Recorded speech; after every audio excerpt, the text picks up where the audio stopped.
Volveu a Boa Fest, pero faino cun formato totalmente novo. Para a segunda edición do festival, o Concello convídanos a viaxar ata os anos 50 cunha romaría na Illa das Esculturas. Pois queremos que os avós e as avoas disfruten, pero que nós disfrutemos con eles tamén, non?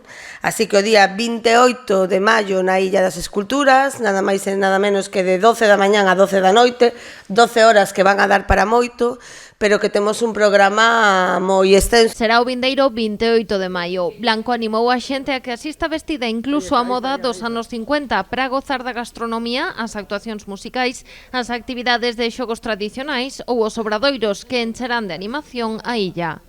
Haberá postos de cociña tradicional e aquí con isto conseguimos que, algo que ademais foi unha idea que me deu Iván tamén, conseguimos que eses restaurantes de cociña tradicional da cidade estén tamén en primeira liña de combate neste carreira de fondo que é chegar a ser capital da gastronomía de España, no 2023. Dende a Concellería de Desenvolvemento Sostible destacaron ademais a importancia do escenario para esta romaría, unha contorna do río Lérez que a área busca potenciar.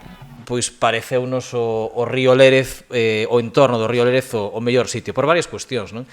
En primeiro lugar, por toda a vontade que ten esta Concellería desde o principio do mandato de potenciar o Lérez como núcleo fundamental da cidade, con toda esa rehabilitación das súas marxes que está pendente e na que estamos traballando e da que espero que teñamos noticias tamén nos próximos meses e como eixo, por tanto, vertebrador desa nova cidade e desa nova Pontevedra que temos que construir, non? A segunda edición do Aboa Fest, unha actividade incluída no proxecto Pontevedra Capital Gastro, comezará a partir da 1 do mediodía. O fin de festa será ás 10 da noite cunha verbena.